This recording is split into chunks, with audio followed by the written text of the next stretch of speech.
my gosh. But I taught preschool years ago. Oh.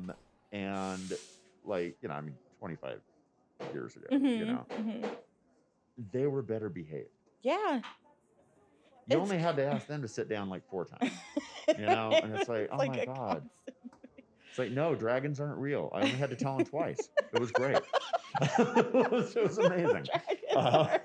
Anyway, sorry. Okay. No. It's, oh, okay. Hi. I'm so excited to be here. I'm Ashley Finley here with MOCHA Talk and Caffeine Dreams at Watchtower Coffee and Comics. I'm so excited to be here with Greg. Hello. I'm very excited. One of my favorite people in our community. Oh. We see you a lot, and you help us out a lot. So Greg is the owner of Black Cat Comics, amongst a number of great things. I'm super excited to talk to you today. I'm incredibly honored to be here. Thank you so much for having me here. Yeah. This is, you guys do very important things and talk about very important things. And to be part of that is really humbling and great. Thank you. Oh, thank you. And so this is a super special treat because now folks can put a face to the name, right? Because we mention Black Cat Comics every episode. You're one of our favorite partners, and the recommendations that you give for the guests, like those are super tailored and super curated to our guests, and so we appreciate you so much. So I'm super excited that people can see who you are. And that's, that's so much fun too, is to look at that. And, so many times when people come in, they're like, hey, I like superheroes, or I like this, or I like that. But to try and match comics to somebody's personality and their lifestyle and their interests it's more of a challenge, but it's so much more fun. Yeah. That was one of the first things that drew me to you and to your store, honestly, because I came in and of course I was completely overwhelmed, right? Which you can be, of course. I was like, there's so much here. And I came to you and I was like, I'm just looking for something with a whole bunch of Black people in it, preferably a Black female lead. What you got? And you were like, one thing about it was that you were not even astonished by that request. You were so excited and engaged. You're like, I know. And you gave me a bunch of different recommendations, even some new ones that, of course people always think of Storm and, but. Yeah, but there's so much more out there. So much more. There's so much more diversity in the stories, in the creators, really in the universe of comics. There's, and I'm so happy to see that. Yeah. And not only the diversity within the comics and the creators, but within the customers and the fans. Right. Before I opened, I did work in another shop for a little while. And that was, early 2000s, and going into the shops in the 90s and everything. It was, it was just exactly what you would think it would be in the 90s. Right. There were just a bunch of awkward white dudes, no females, no people of color. Right. Nothing. It was just, hey, this is really cool. I want this and I want that. Right. And they just walked away, and there was no diversity in it. Yeah. And I'm proud to now be part of that industry where there is more diversity. There's still a lot of things to overcome, and there's still a lot of problems, and there's still a lot of problem people in that industry. But I think as a whole, it's a good industry, and it's a caring industry. And I think it's, it's getting more and more diverse all the time, and I think that's fantastic. Yeah. Yeah, and I'm so grateful for that we have somewhere here in Salt Lake City, right, where anybody can go and not only feel like they can find something for them to read, but also like to feel seen in your store, Like I felt very seen, and so has my partner, a Black man from the south side of Chicago, right? Yeah. Like coming into the store and being like, okay, so here's this thing I really, really have been nerding out like my whole life, but haven't really felt comfortable in shops, or in comic book And that stores. that really means a lot to me for you to say that, Yeah. because I want an inclusive, safe experience for people. Yeah. I don't want to. I obviously have certain ideological and political leanings, Right. but I don't want to scream that at people. I want people to come in and feel like, oh, okay, this is what we're going to do. We're here, we're safe, we can talk, we can hang out. And and you can hang out all day. I don't care. And I really want that. And I think there's been a lot of people from both sides of the aisles that shop at my store, politically and otherwise. And I like the fact that even if people don't agree with me and I don't agree with them, there is that modicum of respect in there, where I have had to tell people a few times, hey, you don't say that. Right. And that's a wall that you're not going to get around there. You can't say things, certain things in there. You just can't. And I'm not above correcting people if they do say it. But I like the fact, I've got very hardcore Republican conservative customers, and I have very hardcore liberal customers, and to see them talk in there is just like, wow, this is like this microcosm of how things should be. Right.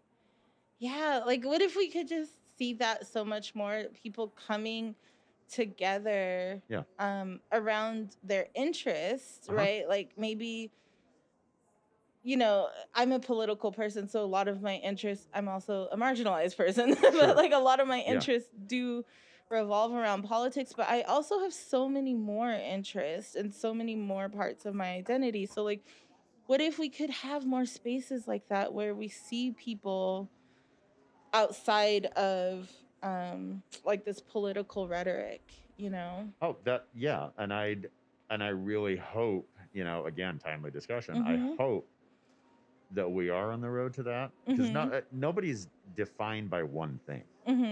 I grew up in a political household.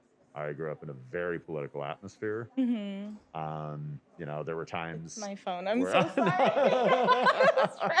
I thought it was on silent. I was doing my best to ignore it. But then I saw you all, I wouldn't have even looking. noticed it. I would have, yeah. I apologize. Well, I can't reach it, but let's I just wouldn't have hope noticed it. I would have thought it was a tow truck or something. I don't know. But, we can edit that, right? No. I was like, ignore it. I did see your eyes get just a little bigger. Please continue, though. Like I was saying, I did grow up in a very political household. My mother was very active in politics. I've spent election nights with candidates, for Senate and things like that. And I've always been really into that, and I've always been very passionate about it. And I think that especially again in my store, if we can get, I mean, and it sounds like ridiculous, but if we could just get one little place, where everybody is okay, and there's just no anger, and there's no arguing, and there's whatever. And if you want to talk about things, just be respectful of other people and their viewpoints. Right. Yeah. And if we can do that just in little spots around, maybe those little spots can get a little bigger.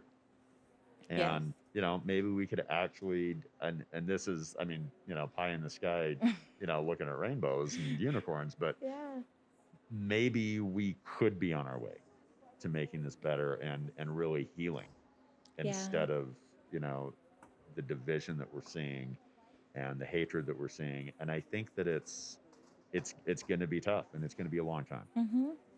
And I do feel like we can do it, though. Yeah, I'm right there with you. I think that one thing that especially this last year, has taught me so much is that, like, we have to be able to imagine, right? Like, if we can't imagine it, we can't create it. And so I think when you say, like, it's like rainbows and butterflies, well, yeah, it is, but that's so revolutionary and that's so necessary Yeah. to be able to see the rainbows and butterflies and say, okay, that's a concept that I can see, that therefore it's a concept that can exist, right? Yes. And we can create it. And I think we just need more people like you who are willing to Well, create it. that's very, very sweet. Thank you. Yeah. And that, I mean, that warms my heart to hear that. Thank you. And I mean, I'm a negative optimist. I prepare for the worst, and I'm very happy if the best comes. But that way, if the worst comes, I can at least in my mind be prepared for it, Right. and then learn to deal and cope with that. Right. And I mean, I can't imagine, the fear that's out, in different communities and people of color and things like that. Obviously, I can't imagine, and I don't want to pretend like I can, Right. because that's Well, just thank you arrogance. for that. That's arrogance. I would never try and speak, Right. for those portions of society. Yeah. But I can speak with them, and I can agree, and I can try and help. Yeah. And it's a scary place, and it's a scary world. It is. It is. I want to kind of tap into your expertise here a little bit. So, we're talking a lot about the world and society and how it is. But I feel like it would be a missed opportunity if I didn't talk to you kind of about where you see like this kind of art, like comics and comic book art and like the social commentary. Like, do you find that there is a ton of social commentary? There is a lot more right now. It's, I mean, every time there is a more conservative overview in the United States, different kinds of art, kind of step up and out of their comfort zone. Right. I'm a horror fanatic, horror movies, many more under conservative leadership. Wow. Because people are scared and they need the release, and they're frustrated. Comic books always change, always change. During I remember during the Reagan years, there was a story where Reagan was a villain, and you know what I mean. Oh, wow. And they did a lot of that, which was it didn't get as much attention then because it was all pre-internet, right. And now I think it gets more attention. I don't think it's really that different right now. Yeah. I think there's plenty of commentary in there. I think there's a whole lot of stuff in there that is are some valid criticisms and some good looks at society. Like my pick of the book here, The Punisher. This specific issue addresses something that it's really concerning and personal to me, where a lot of fringe groups and hate groups are taking these symbols and using them for really nefarious purposes. Right. I see a lot of violent protesting, America first, blah blah blah, blah no, and that sort of thing. Oh, that's bounce. And this that sort of thing, that wearing Captain America t-shirts, right? And it's like you can't support fascist nationalism wearing a Captain America t-shirt. Right. Captain America was created by two Jewish creators. Wow. And was brought into the comics world literally punching Hitler in the face. That was the first issue. Right. And how can you do that? It's ridiculous. Yeah. You're co-opting something that it shows the lack of understanding and the lack of empathy and the lack of really intelligence, because you don't know what it is. Same with the Punisher skull. And in this issue, I think it's really important. Matt Rosenberg, really, really good writer and friend of the shop, really good guy. in this, he has a scene where the Punisher gets caught by the police because he's a vigilante, he's a mass murderer, he's a psychopath, you know, and the police catch him and they say, "Oh, can we get a selfie really quick?" Oh. And the Punisher's like, "What are you talking about? What are you, what?" Right. And he looks at the police car, and the skull, the Punisher skull, is a sticker on the police car.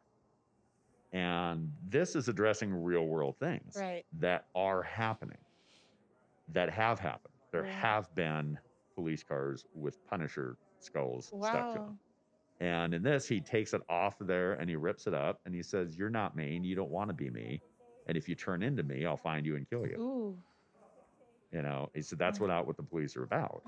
And it's a real eye opener to, you know, I mean, I think, you know, a lot of, you know, white suburban kids that read comic books that are like, "Oh, wow, what is the deal with this?" You know, it's like, "Oh, my bubble's burst. What, do I have to look at this?" And I think it's good that they do. Right. You're right. You know, and it's terrifying that happens. And, you know, because right now we're just a couple days after the election's been called. And I've seen, well, first off, I can breathe, and it has nothing to do with COVID. But I've been able to breathe for the first time in a while. Yeah, I think there was a collective exhale. Yeah, there is. And also a collective inhale, because we don't know what's going to happen in the next few, that's very true, you know, months or weeks or anything. That's very But true. I think as a nation, we can hopefully come together and deal with this. Yeah. And, you know, I've been seeing a lot of protests at state capitals with, you know, armed protesters with flak jackets and, you know, bulletproof vests with the Punisher symbol on. Right. And I'm like, you're literally, you know, it's okay if you wear a Punisher t-shirt if you're a Punisher fan. Right. It's okay. Right. It's okay to wear, you know, a Punisher hat or, you know, whatever. If you're a fan of the character, okay? But that character, to identify with the character and let that define your political views, is pretty messed up. Yeah. Because, you know, you're out there and you're, oh, I didn't notice you have a Punisher hat on. You know, but it's, I mean, you know, and that's the thing. I mean, I have a Wolverine tattoo. That doesn't mean I'm a psychopath that cuts people up. You know what I mean? But if, you know, if you're protesting and you're intimidating and you're trying to scare people with that symbol, you're literally saying you're a criminal. Right. And that they don't understand what this means. And it's really upsetting, you know, to me, being in this industry and a member of the comic community.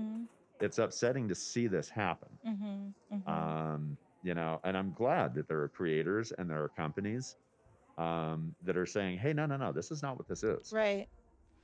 Yeah, I think you're right. And I almost want to like offer a perspective. I wonder if some of those groups know exactly what they're doing, right? Like if they know that having this symbol and in like conjunction with the actions that they're portraying, like what message that sends to the folks that they are trying to send a message to. Do you know what I mean? Yeah, I do. I mean, I think it's intimidation, and it's just trying to scare people. Yeah.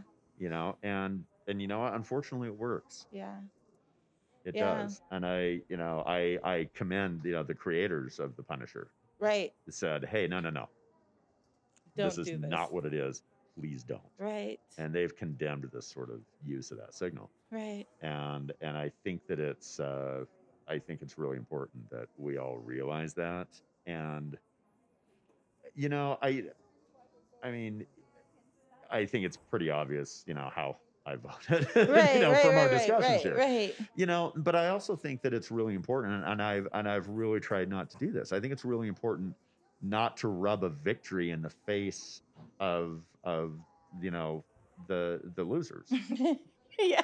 And I don't know any I don't know any other way to put that. That sounds, you know, but I mean, you know, and that's what we've been seeing for the last 4 years though. Poor losers are a thing that happened. Poor winners are baffling to me. Right. You won. Yeah. Why are you still doing this? Because it feels so good. No, It I'm feels just good. kidding. It does. Just Okay. kidding. All right. I had a couple of glasses of champagne. Okay. You're like, I will. I'm not saying I didn't celebrate, Right. but I'm not trying.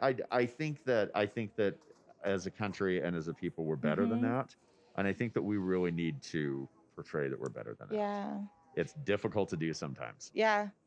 It is. I will say that it has been for me a little difficult to not, right? To not like fall into what it feels like to indulge in kind of the gloating. Yeah. But I think you're right. I think also, I'm a person who really believes, right, like in being able to hold two complexities at once, right? So like there is like the truth, right? Yes, yes, let's celebrate, let's see this victory for what it is, let's have joy in this moment together. As we should.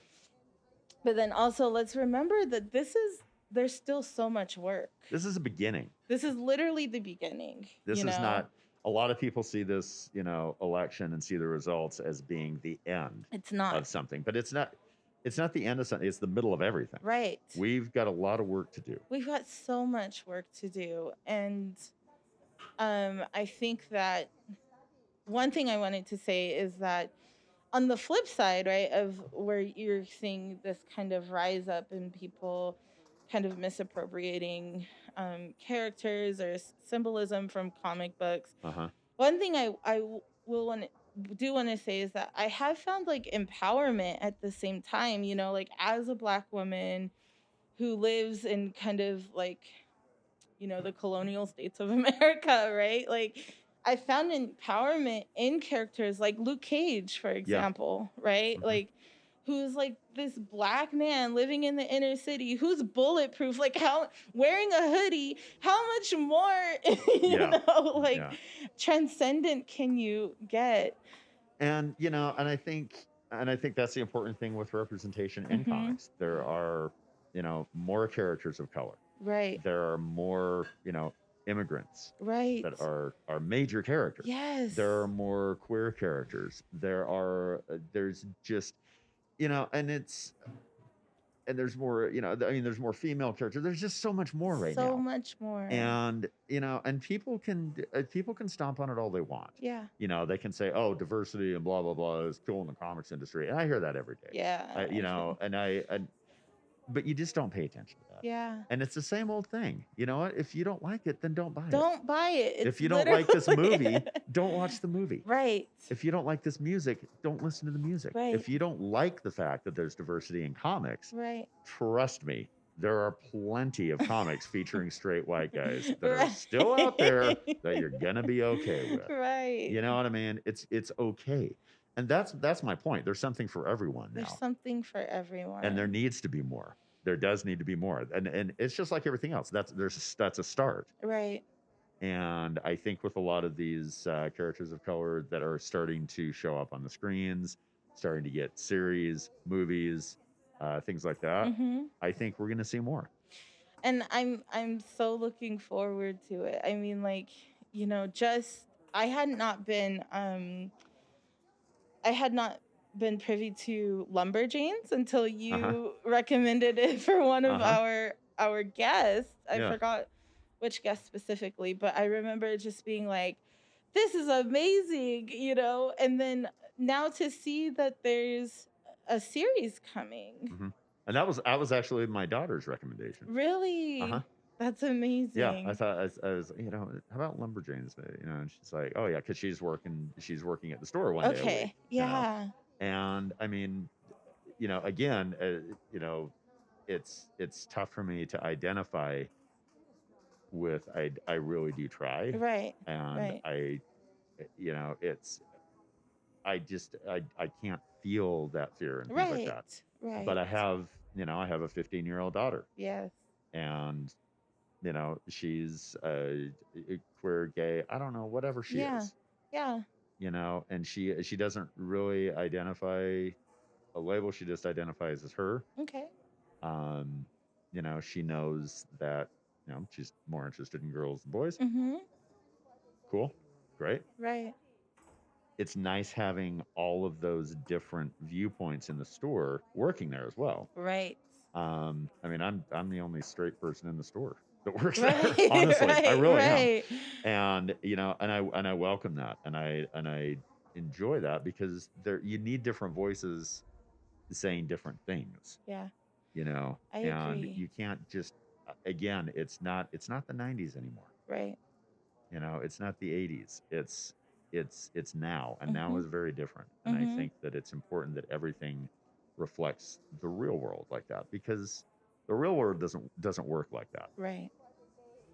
Yeah, I think one of the wonderful things you said is that, like, you do your best to understand, right? But it's not something that you can necessarily identify with, like sitting, like as you are in your identity, Yeah. right? But like you have someone who can, and you have that perspective around you, and you're having those conversations, and you're including them in this business. And I Yeah. think that that's a really big key too. I think on a larger level is that, like, me saying I don't know what it is like to be a Black trans woman, right? But if I can have a Black trans woman in my community, then when like something comes up, I can say, here's your, like, let me bring you to the table so that you can speak for yourself, right? Or offer your perspective, so that I'm not out here just kind of wildly guessing. Yeah. And that's part of the thing is, and that's,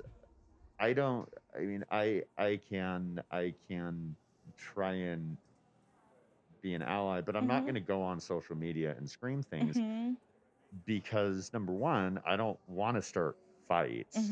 Number two, I don't think I should be speaking for other people. But what I can certainly do is, if you want to know how I feel, please ask me. I think everybody does know how I feel about things, Right. because of the charities that I contribute to, and the things that I believe in. And I think that it's important that people, it's a ground level thing. I think social media is a big problem, Yeah. because people go on to argue. They don't go Yeah. on to say things. They go on to argue. Right. 90% of the people on there, I think. Yeah. And it's, you can scream all you want, but things don't get done, in certain factions of society, unless you talk. And at certain times, yeah, you have to scream. When talking's done and you can't talk anymore, you have to scream. But I'm not the one that should be screaming. I can try and support. I can try and be an ally for these causes and for these things. Right. And I can try to have representation around me, but I can't, and I can't be that representation, and I think it would be arrogant of me to try to. Right. Right. I think that's beautiful, and I think it's something worthy of remembering. Like you can scream when there's no more talking, right? But like we have to learn to talk. Especially now, I think like we have to relearn how to kind of talk to each other. Yeah. And hear each other too is a big thing, I think. I don't blame the screaming and the anger, because we have gotten to that point. But I think that we need to look at that again, and really as a society. Yeah, it's okay to evolve. It's okay to realize that things are always in flux, right? And so we can go to where we need to go to get to where we need to be, right? That's a great way to put it.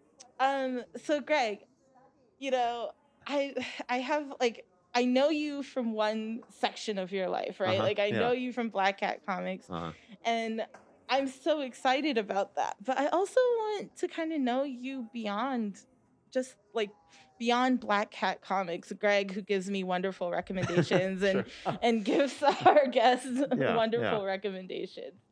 So tell me a little bit about you outside of the comic book realm. It's such a big part of my identity, and such, a big part of who I am and what I love and everything. But I mean, just like anybody else, there's layers, there's different portions. Right. I've done a lot of other things. I was a preschool teacher for Yeah, a little you were while. saying that. I've done art, digital arts. I've been in a lot of bands. I play drums. Wow. For a while, I was just making a living doing that. But Wow. the music scene in Utah is weird, and besides that, I just got too busy. Right. You start a family and start a business, you don't have time to practice all the time and play out and play clubs and things like that. It Right. just, but I still play and I love it. That's good. I was gonna ask you. I've always loved to cook. My mom taught me a lot of that. And I have learned in this, horrible plague that we've been through that I'm really damn good at making bread. Really? Yeah. Yeah. I've been cooking a lot and trying to, I have a lot of fun doing that. Yeah. And there's just a lot of things that relax me. I've been trying to grab on to everything that makes me happy, and trying to cut out negative as much as I can, and trying to grasp positive. And it's been, I've had to make a lot of decisions that are tough in the last little while, with the economy being like it is and things like that. And I think that's why I'm grabbing on to more things that are making me happy. You know, playing my drums, playing music, cooking, spending as much time at home with my family as I As you can. can, yeah. It's difficult right now because I do have to put in a lot of hours, and Right. my wife works in a job where she has to put in a lot of hours as well. And it's tough. And my daughter doing school online, which is strange. Yeah. Nothing like that ever happened, to any of us, and it's just weird. But I think you have to grasp whatever tries to make you happy. Yeah. And that's what I've been doing a lot of. I love that. Yes. Say it louder for the people in the back. Grasp on to whatever tries to make you happy, because we need to I started saying this thing about instigating my own joy, right? And so, like, when we think of instigation, we think like, oh, that person is just kind of egging people on or pushing their buttons. But like, I wanted to flip it, right? And say, I want to push the buttons of my joy so that my joy gets even bigger and blooms harder and more colorful and spreads, And so I think you have an amazing point of, like, again, holding those two complexities that, yes, we are in a very trying time right now, but there is space for joy. There has to be. There's space for bread. Space for bread. That's the next Watchtower t-shirt, maybe. Watchtower, coffee and comics. There's space for bread. There's space for bread. Yeah, and I think that's really important. Yeah. And to be real about things as well, knowing that there's a long road to go down. There's a long road to go down. There is. There's so much work. But there's also drums, right? And there's also and that's good to get some aggression out as well. I can only imagine. But I like to hope that we're not at the end. Like I said, we're not at the end of one thing. We're not at the beginning of the other thing. We're right in the middle. I like to hope we're in the middle, because if we are at the beginning, we've got a longer road to go than I feel comfortable with. I like to think we're in the middle and we're at a tipping point. Yeah. And I think we're in a tipping point with everything right now. Small businesses, it's not an easy time. Yeah. We all have a lot of challenges right now. And that's why I think it's great, to support Watchtower, who's, hosting this. So thank you, Watchtower. It's great to support real small businesses. Right. And you can say, oh well, there's a franchise McDonald's. It's a small bit. They're going to be taken care of. McDonald's is okay. They got it. You know what I mean? They're okay. Right. Yeah, it's a franchise. Technically, it's a small business, but it's okay. And that's where we are. And I think I think we're heading for another shutdown. I think so too. Yeah. And we all need to be prepared for that. Right. Yeah, I was just saying. Somebody asked me the other day, like, "Oh, if Biden wins, are you ready for the shutdown?" I'm like, "Of course I am. I have been for months. Right. What? Like we had to Why do it would I once not be? already. I think about that every single day, Yes. and I have to think about this every day. And I mean, I think we're on our way to having a more cohesive policy about this, Mm-hmm. and a more science-based policy, and a safer policy. I Mm-hmm. think, and I think what we need to do is just get everybody on the same page here, so we're not going to defeat it, but we can get it under control. Right. You don't, you never defeat a disease. Right. The flu is never going to be defeated. Right. HIV is never going to be defeated. Right. But if we do the right things, we can get it at least under control to a point where it's like, okay, Right. it's manageable. It's still going to be terrible, and it's going to ruin lives and take lives. Right. But it's not going to be as many. Right. It's not going to be as devastating as it has been. And I think one of the things that this pandemic has kind of, and I always, again, like the two complexities, the Libra in me is like, can get me into trouble, because you never want to be saying like a pandemic has benefits, right? But like, I will say that one of the things that this pandemic has highlighted for me is the strength in like a community, right? The strength in a village. And you are a part of my village, and so is Watchtower. And so to be able to see the ways in which we hold each other, and like we hold, like your small business is holding me, and hopefully I'm holding your small business, right? Is every penny. Yeah. Counts. Every penny counts. Every word counts. Yeah. Everything counts, right? Yeah. It's so beautiful. I think that, and if we could just strengthen that, and like you said, be prepared for whatever this comes next. Whatever's going to happen. Right. Yeah. Because we know that we got each other. Like, I got you, you got me, we got Watchtower, we got Michael, we got everybody, Like, I think that, I think it can be a lot less, I don't want to say a lot less tragic, but that's the first word that came to mind. Well, yeah, and I mean, I think that's not a bad word. Yeah. If we get under control, the tragedy that's already happened will never be diminished and will never go away. The deaths that have happened and the disruption that have happened, those are never going to go away. And I think it's really important that we remember that. Yeah. And the next time something like this happens, we remember how it was handled, and more importantly, how it was not handled. Right. And we try and get a cohesive plan for that, and hold on to that plan, and implement it and use it. Yeah. Greg, okay, we're going to wrap it up, because I could really talk to you forever. And I know. But no, I'm like, they're always looking at me like, okay, yeah. And you say you're the Libra. I'm a Leo. So I can just go and not shut up. Yeah. And I try. That's what I'm saying. When I'm trying to control everything, or trying to control that growl. Right. It's tough to do.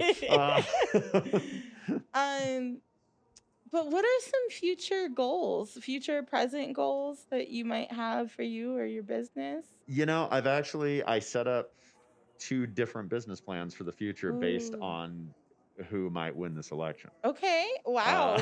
You were thorough. I'm not kidding you. I've been thinking about this. Okay. Good. I mean, I want to, I want to get back to where I was, where I don't, business is down. Right. And it's going to stay down for a while. Right.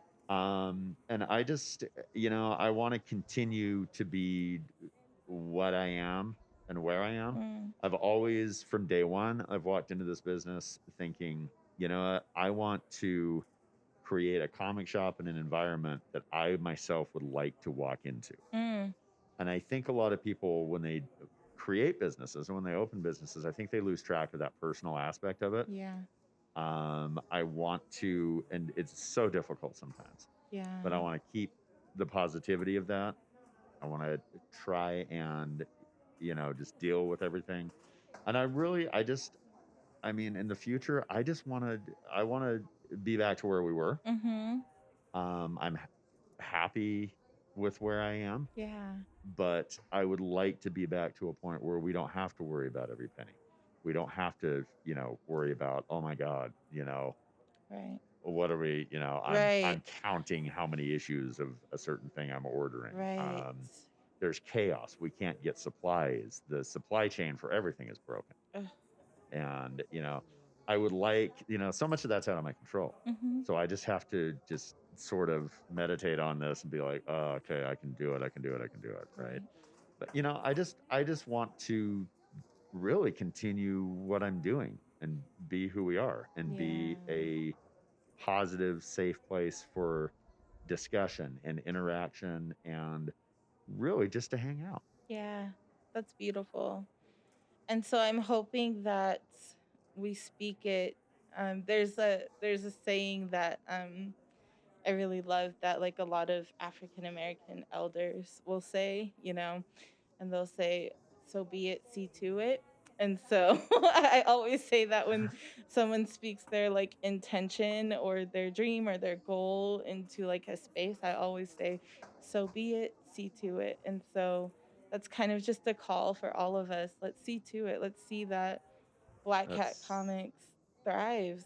And that's a beautiful thing. yeah.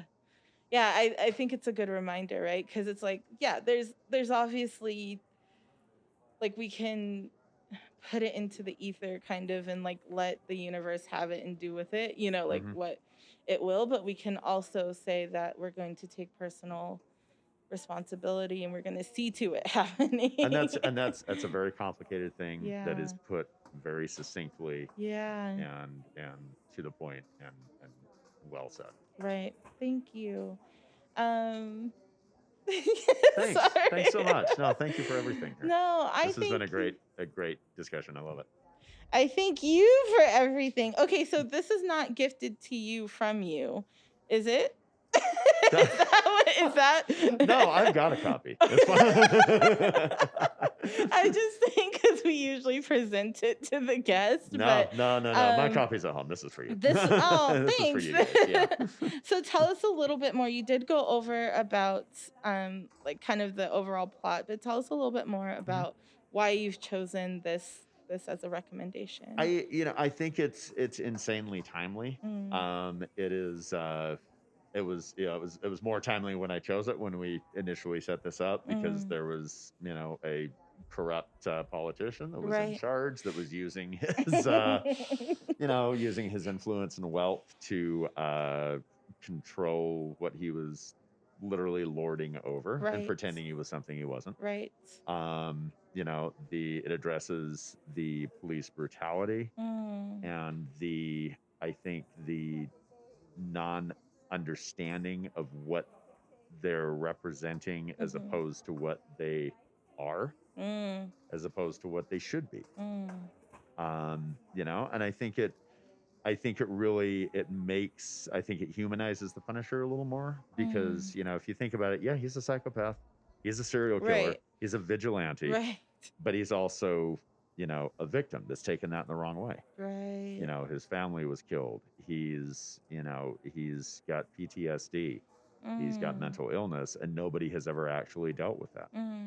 Nobody has given him help with that. And I think it's a really interesting look into so many aspects of society right now, and how we demonize mental illness, we demonize so many things, but there's always something under there that maybe we don't always look at.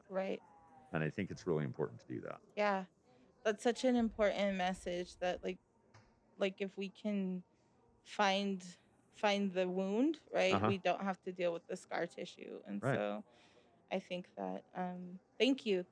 I'm excited to read this, and I'm excited for our friends to read this. So just in case you couldn't see, it was NYC says no to the Punisher from Black Cat Comics. Thank you so much, Greg. I am so excited that I got to have this time to kind of sit with you and pick your brain a little bit more. Again, it was an absolute honor. Thank you so much.